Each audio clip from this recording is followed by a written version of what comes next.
erkek olarak taşıma dengesi nasıl olmalı? Ne tür bir yerden gelmeli? Kadınla erkek aynı iş stresini eve taşıyor mu? Aynı, seviyede mi eve taşıyor? İş stresini hiç eve yansıtmıyorum ya da ben hiç strese girmiyorum diyebilecek bir insan yok. Yani bir kere iş denen şey hayatımızdaki her şey gibi, yani çocuk da, ev işi de ya da ne bileyim hayatımızda yaptığımız her şey, sosyalleşmek bile bir anlamda sorumluluk bize kattığı için, bazı denklemler getirdiği için hayatımızda belli bir stres oranını da getiriyor. Bir kere onun stres getireceğini kabullenmek lazım. İkincisi, işi eve yansıtmama meselesinde böyle bir şey söz konusu değil ne yazık ki. Çünkü biz insanız ve böyle bir mekanik yapımız var. İşte atıyorum, şunu burada bırakayım, bu iş benim bir ceketim gibi, ben bu ceketi dışarıda çıkarayım, evin içerisinde bu ceketsiz gireyim gibi bir şeyi keşke yapabilsek ama yapamayız. Böyle bir yapımız yok. İş sadece bizim yani maddi olarak burada şunu çalışıp böyle yapıyorum diyen bir yerde değil. Belki kimliğimizi etkileyen bir yeri var. Karakterimize tesir eden noktaları var. Günlük hayatımızda ciddi mesai harcadığımız, yeri geldiğinde belki evden çok içerisinde kalıp da uğraştığımız bir husus. Dolayısıyla burada bunun realitesini önce bir kabul etmek, kendimizi zulmetmememiz lazım. Yani işi eve hiç taşımıyorum diyen bir insan maalesef çok mümkün görünmüyor benim gözümde açıkçası. Ama bunun oranlarını azaltabilir miyiz? Azaltabiliriz. Bir kere işin önce hayatımızdaki algısını doğru oturtarak başlayabiliriz. Yani iş benim için ne anlam ifade ediyor?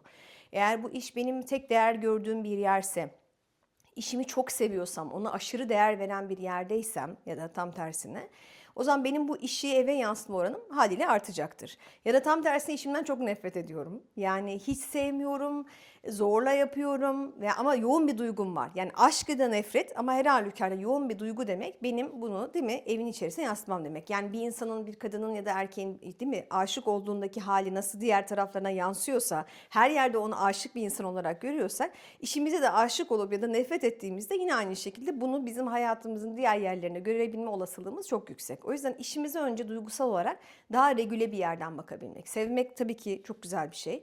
İşimizi sevelim, çok daha verimli, keşke herkes sevdiği işi yapsa, gönlünden geçen işi yapsa ve onunla para kazanıp hayatını devam ettirebilse.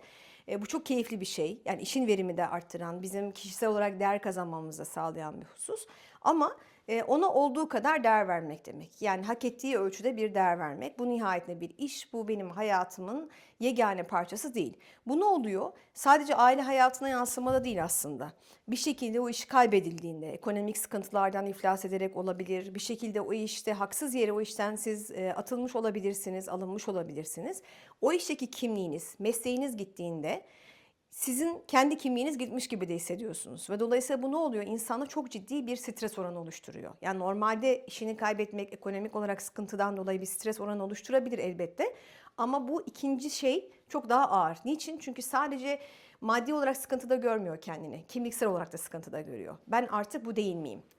Mesela diyelim ki ben gazetecilik yapamıyorsam, ben gazeteci olmadığım için artık nesibe de mi olmuyorum gibi bir yere gelmeye başlıyor insanlar ve bu çok daha büyük bir strese yol açıyor. Ya da şu şirket için ben bu kadar, değil mi, emek vermişim, 15 yıl belki bir şirkette CEO olarak çalışmışım, işte bir şeyler yapmışım. Bir anda o şirketi benim hayatımdan aldığınız anda ne olmuş oluyor? Hop, benden geriye ne kaldı gibi bir durum söz konusu oluyor. O yüzden işimizin bizim bir kimliğimiz değil. Evet, bizim tabii ki kimliğimizi etki eder, karakterimizi şekillendirir, değil mi? Bazı insanların meslekleri gereği bazı kazandıkları hatta şeyler vardır, değil mi? Bir avukatı şimdi siz sessiz göremezsiniz. Ya da bir öğretmeni, değil mi, yüksek sesle konuşur hatta farkında bile olmadan. Çünkü mesleki bazı böyle etkileşimler olur hayatımızda.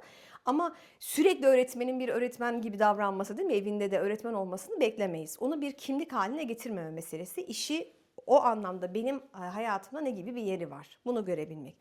İkincisi, işkoliklik boyutuna varabiliyoruz. Bunu işperestlik de diyebiliriz. Yani bizim daha muhafazakar dille anlatacak olarak olursak.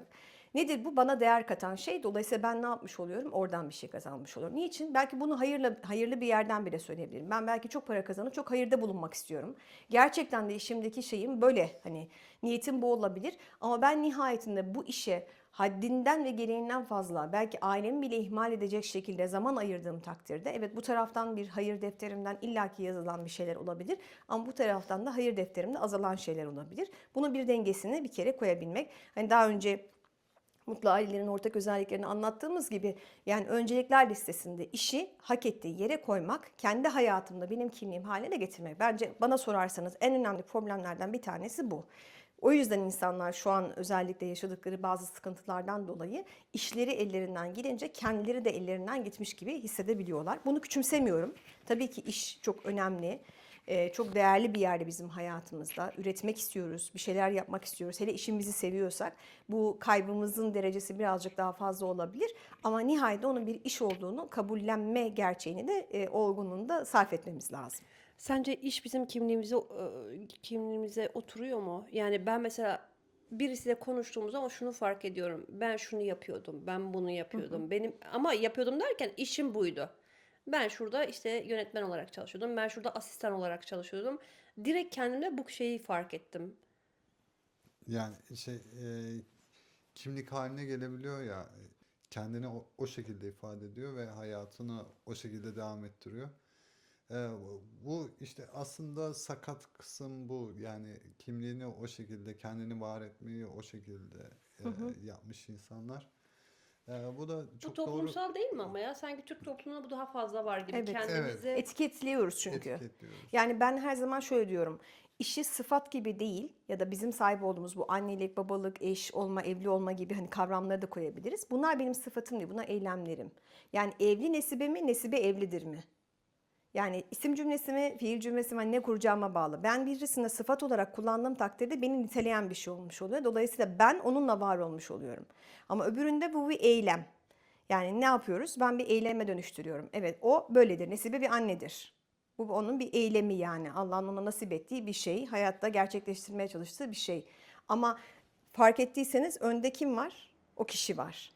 Ben biraz böyle cümleleri bu şekilde hani bunu cümle edebiyat dersi olsun diye tabii ki söylemiyorum ama biraz hayatı böyle algıladığımı fark ettim. Algıladığımızı fark ettim daha doğrusu. O yüzden de sıfatlar yani sıfat yerine koymadığında eylem haline geldiğinde hem yaptığın şeye de aslında bir şey katıyorsun. Çünkü biz ne diyoruz? Love is a verb diyoruz değil mi? Sevgi bir eylemdir diyoruz. Evlilik bir eylemdir. Sadece evlenip imza atıp biten bir hadise değildir. O eylemsel kısmına da devam ettirmiş oluyor. Sadece evli nesibi olarak, sıfat olarak kalsa belki bu kadar değil mi bir gayret göstermeyecek. Bunun altını doldurmaya çalışmayacak. Ama onun altını doldurmaya çalışan bir yere de getiriyor.